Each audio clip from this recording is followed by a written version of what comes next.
Olá, seja bem-vindo e obrigado por estar aqui. Nessa apresentação nós temos o tema comunicação e segurança. Nós então vamos definir de forma simples o que é comunicação e a relação direta dela com saúde e segurança no trabalho.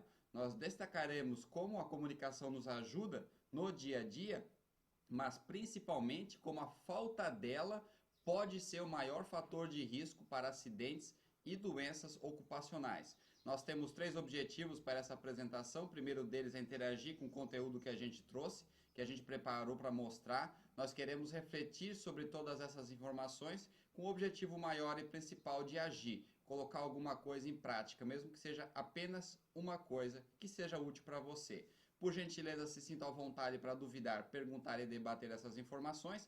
Basta postar em nossas redes sociais e a gente responde rapidamente. Lembrando que você pode encontrar mais vídeos, mais fotos e materiais sobre esse tema e outros temas no nosso site e também no nosso canal no YouTube. Vamos começar. Comunicação. Nós falamos muito, falamos o tempo todo, sem se preocupar se de fato nós estamos nos comunicando. A gente com frequência costuma vomitar palavras ali uma atrás da outra, sem se preocupar se a outra pessoa está entendendo, se aquilo está fazendo sentido para ela. Aliás, as palavras em si correspondem por um percentual ou um impacto muito pequeno no que de fato é comunicação de verdade. Nós falamos muito, achando que estamos nos comunicando, mas na verdade a gente está apenas falando, sem prestar atenção se a outra pessoa está entendendo ou se a gente, consegue entender a outra pessoa. Tudo que a gente fala é acompanhado pelo corpo, é acompanhado pela expressão facial, é acompanhado pelo tom de voz, e esse conjunto é muito mais importante do que as palavras em si que eu escolho para a minha comunicação. Os problemas de comunicação começam então com frequência, às vezes onde eu falo uma coisa, mas meu corpo diz outra. Eu digo uma coisa, mas meu corpo me desmente. E aí os problemas de saúde e segurança podem então começar a aparecer. O significado da palavra comunicação vem da palavra comunicação, ação de comunicar, a ação ou atitude de ter as coisas e fazer as coisas em comum. Em outras palavras, significa que eu e o meu interlocutor vamos ter o mesmo entendimento, a mesma posição, a mesma interpretação em relação a um determinado assunto. Então, comunicação é entender o outro, é entender a palavra do outro, a posição, a situação, seus gestos, o tom de voz. Comunicação é empatia, essa capacidade que eu tenho de me colocar no lugar do outro e entender as coisas a partir da perspectiva dele, para então a gente chegar num ponto ou num denominador comum. Distorções ou falta de comunicação geram acidentes de trabalho, problemas de saúde ocupacional e mesmo no trânsito. E um exemplo simples seria quando você está numa encruzilhada, andando aí no trânsito, em algum momento parado, o trânsito está vindo, alguém dá um sinal para um lado e vai para o outro. Ou a pessoa não dá sinal e você acha que ela vai reto, mas na verdade ela cruza na sua direção. E isso acontece com frequência. Então esse é só um exemplo de como a falta de comunicação pode ser fator de risco para acidentes. Ouvir as outras pessoas, entender o que elas estão falando e ignorar o que elas estão falando, o que elas estão buscando, nos leva a uma comunicação parcial. Afinal, eu até entendi o que a pessoa falou, mas eu não quero ou não tenho interesse naquilo e não vou atender aquela solicitação. Houve um entendimento, mas faltou a ação em comum, comunicação. Então, em uma conversa, existem sempre três lados: o meu, o do outro e o lado correto. Esse lado correto ele é dificilmente encontrado, visto que interesses colocam as pessoas geralmente em situações opostas. Então, justamente essa falta de habilidade, essa falta de empatia, a habilidade de me colocar no lugar do outro, entender a situação a partir da perspectiva do outro, nos leva a conflitos.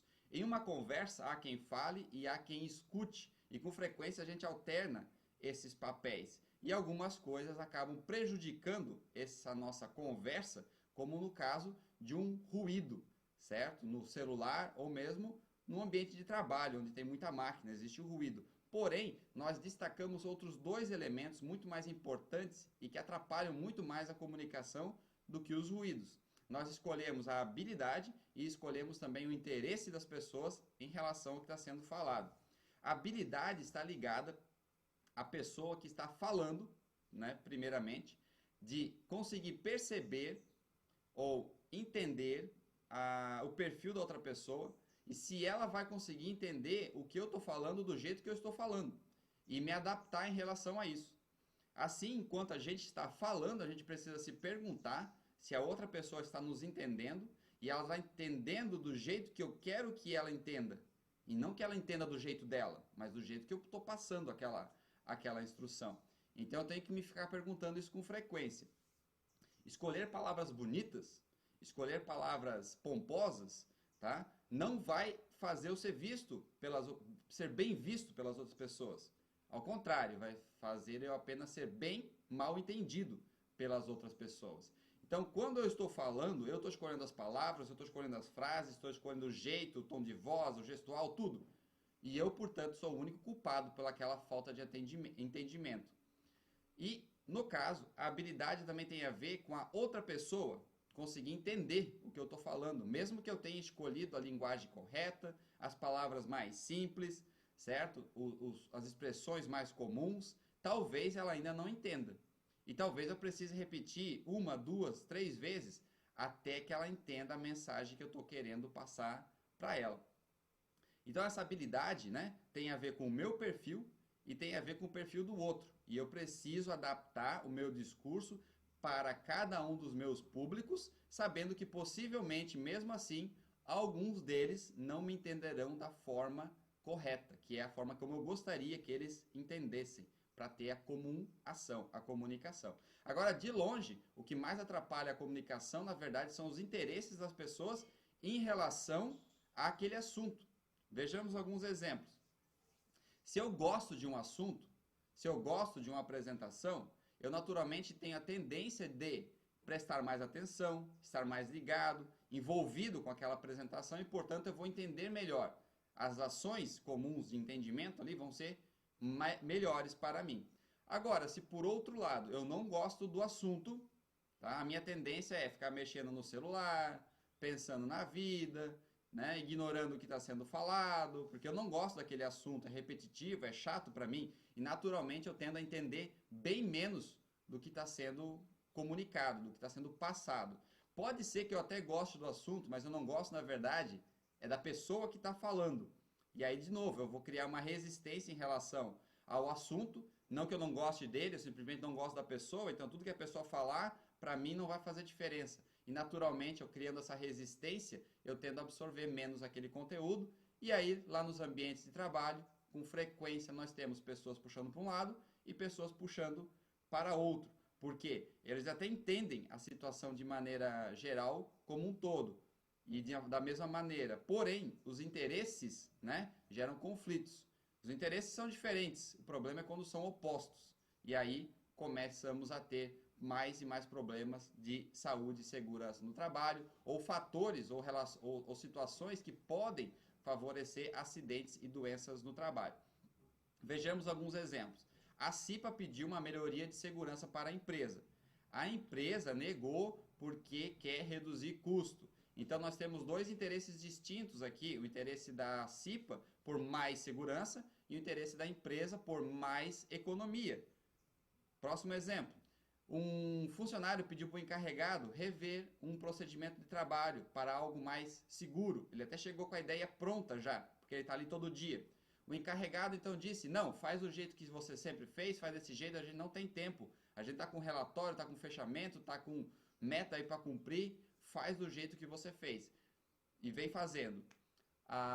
No final das contas, né, nós temos de novo dois interesses distintos aqui, o do funcionário por um procedimento mais seguro e do encarregado por atingir as metas e não perder tempo com outras coisas. Porém, veja só, tanto empresa como encarregado também tem interesse maior, né, na saúde e na segurança, porque pense só, o quanto que a empresa iria gastar se de fato acontecesse um acidente. Pensa quanto tempo esse encarregado iria perder se de fato acontecesse um acidente. Porém, pequenos interesses e momentâneos interesses acabam sendo colocados acima de interesses coletivos e dos meus próprios, que é no caso da saúde e da segurança. Pensemos no trânsito, por exemplo. Pensemos no trânsito. Nós estamos no trânsito com pressa para chegar em casa, certo? O meu interesse momentâneo e pequenininho é chegar em casa logo, chegar em casa rápido, quando na verdade deveria ser chegar em casa bem, porque o erro de hoje pode comprometer uma vida inteira. Então, meu interesse particular, nesse caso aqui, chegar em casa rápido, se sobrepôs, né, ao meu interesse de uma vida inteira, que é viver bem, com qualidade, com saúde, com segurança. E isso acontece de maneira individual e também em relação aos objetivos ou interesses coletivos.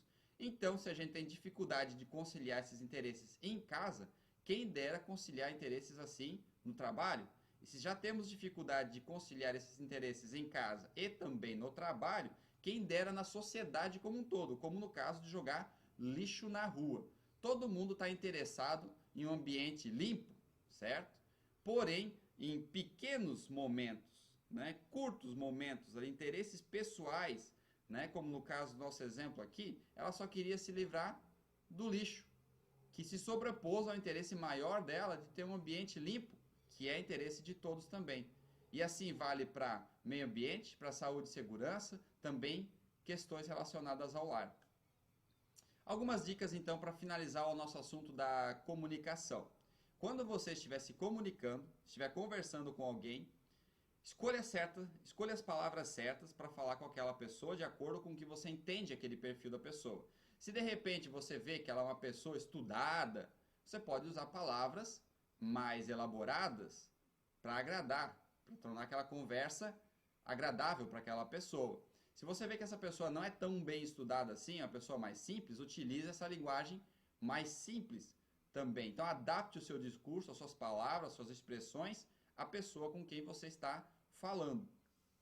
Já se forem instruções mais complexas, como são às vezes as instruções de trabalho, em especial saúde e segurança, então você pode mesmo pedir para que aquela pessoa repita em voz alta o que você acabou de dizer, e é muito comum em saúde e segurança do trabalho, especialmente para o trabalho da CIPA, que você faça o protocolo daquelas instruções. Não é só falar, tem que documentar. Tudo que você falou vai para o papel também, para ser documentado, assinado, e uma cópia fica com a pessoa, para tentar garantir o melhor entendimento e também a maior eficiência na comunicação, ou seja, ações em comum do que você falou, você quer que seja feito. Enquanto você fala, aproveite também sempre e olhe a pessoa e preste atenção na pessoa, vê se ela está com cara de quem está te entendendo ou mesmo gostando da conversa. Se eventualmente tiver algum sinal de que ela não está entendendo ou não gostando da conversa, você tem que dar um jeito, dar uma rodada ali para conseguir trazê-la de volta para a conversa, trazer de volta para o assunto e garantir o entendimento para tentar melhorar a comunicação. E última dica, acima de tudo, se esforce para manter um canal aberto, um canal onde as pessoas se sintam à vontade para chegar, passar informações, dar sugestões, tirar dúvidas ou mesmo, né, apontar problemas de saúde e segurança na empresa. Então se esforce para manter esse canal sempre bem aberto, que as pessoas se sintam confortáveis para acessá-lo. Muito obrigado por hoje e até mais.